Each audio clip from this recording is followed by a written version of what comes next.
السلام علیکم۔ جی وہ سیٹھ صاحب سے بات کرنا تھی۔ میں نے ان کے گھر کی عورت کا اندازہ کرتے ہوئے نہایت احترام سے بات کرنے کی کوشش کی۔ آپ کون؟ دوسری جانب سے وہی مترنم آواز ابھری۔ جی میں سہراب بات کر رہا ہوں، سیٹھ صاحب کا خاص آدمی۔ خاص آدمی، دوسری جانب سے بڑی شوخی آمیز طنز سے کہا گیا۔ میں کچھ بکھلایا۔ وہ پھر بولی، رستم و سہراب صاحب، آپ نے پاپا سے کیا کہنا ہے مجھے بتا دیں۔ دوسری جانب سے وہی مترنم سی نسوانی آواز نے کہا تو میرے اندر جھماکا ہوا، گویا یہ ان کی بیٹی تھی۔ ابھی میں جواب میں کچھ کہنا ہی چاہتا تھا کہ وہ میرے جواب دینے کا انتظار کیے بغیر ہی دوبارہ بول پڑی۔ ویسے آپ اتنے گھبرائے ہوئے کیوں ہیں؟ ایک تو آپ بہت آہستہ بول رہے ہیں اور دوسرے آپ کے لہجے سے مجھے ڈر اور خوف کا سا تاثر محسوس ہو رہا ہے۔ جی میں ایک دکان کے پی سی او سے بات کر رہا ہوں اور نہیں چاہتا کہ کوئی میری بات سنے۔ آپ پلیز میری اپنے پاپا سے بات کروا دیں، انہیں ایک اہم اطلاع دینی ہے۔ میں نے اس بار سنبھالا لیتے ہوئے انتہائی سنجیدگی سے کہا۔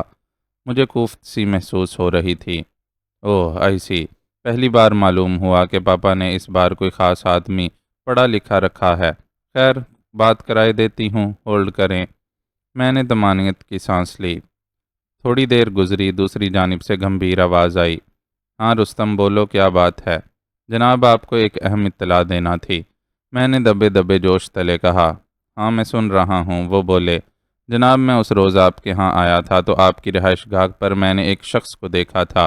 کہتے ہوئے میں نے اس دن کا مختصر حوالہ دیا جب میں نے ایک بڑی سی چمچماتی کار سے ان کی بیگم اور بیٹی کے ساتھ ایک جوان سے سوٹڈ بوٹڈ مرد کو بھی کار سے اترتے دیکھا تھا۔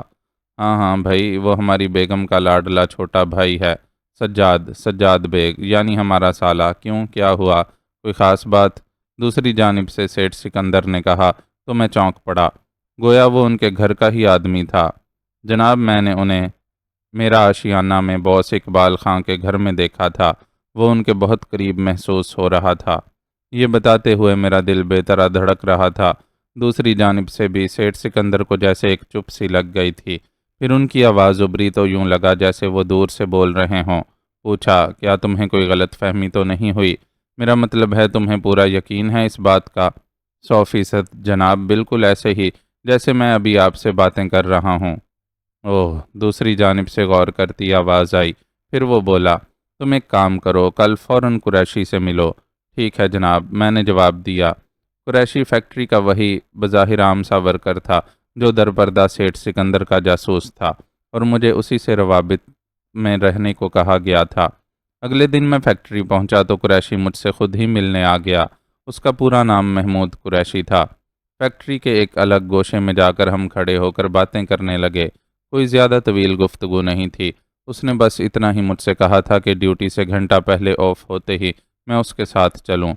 میں سیٹ پر آ گیا۔ ماجا لکڑ اور راجو بوری سے میں دور دور رہنے لگا تھا، لیکن ٹریکر کے حوالے سے مجھے ایک خلبلی ابھی تک بے چین کیے ہوئے تھی۔ میرے دل میں آئی تو صحیح، بقول راہیلہ کے ضرور یہ حرکت سلیم چھالیا کی ہوگی اور راجو اور ماجا کو میری طرح اس بات کا علم بھی نہ ہوگا کہ ہمارے اپنے ہی استاد نما دوست نے ہماری جاسوسی کے لیے ہماری بائکس میں یہ ٹریکر لگوا رکھا تھا۔ مجھے تو خیر مرمت کے دوران اتفاقاً ہی پتہ لگ گیا، لیکن ان دونوں کو ابھی تک معلوم نہ ہوگا۔ اب اگر میں راجو اور ماجا کو یہ بتا دیتا تو وہ سلیم کی طرف سے بد دل ہو جاتے، لیکن راہیلہ کا خیال ذرا مختلف تھا۔ اس کے مطابق وہ دونوں اس کے باوجود بھی سلیم چھالیا سے بد دل نہیں ہو سکتے، نہ تنظیم سے، کیونکہ انہوں نے ہماری کمزور رگ دبا رکھی تھی۔ ہمیں آرام طلبی اور عیاشیوں میں ڈال دیا گیا تھا۔ راجو اور ماجا کبھی بھی بد دل نہیں ہوں گے، اسی لیے ٹریکر والی بات کا دبے رہنا ہی بہتر تھا۔ تاہم پھر بھی مجھے خود بدھ ہو رہی تھی کہ آخر پتہ تو چلے، شبہ صرف مجھ پر ہی کیا جا رہا ہے یا ان دونوں پر بھی، کیونکہ اس سے کم از کم اتنی بات تو ظاہر ہو جاتی کہ شبہ کے ٹارگٹ میں آیا صرف مجھے ہی رکھا گیا ہے یا ماجا اور راجو بھی ہیں۔ اس سے میں مزید محتاط رہنے کی کوشش کرتا یا پھر کچھ اور سوچتا۔ ستارہ فیکٹری کی 2 پارکنگ تھیں، ایک کاروں کی اور دوسری موٹر سائیکلوں کی۔ میں موٹر سائیکل والی پارکنگ میں آ گیا۔ ان دونوں کو بھی سلیم چھالیا نے الگ الگ بائکس دلوا دی تھیں۔ میں ان دونوں کی بائکس کے قریب آ گیا، بلکہ میری بھی بائک وہیں موجود تھی۔ ہم تینوں ساتھ آتے تھے۔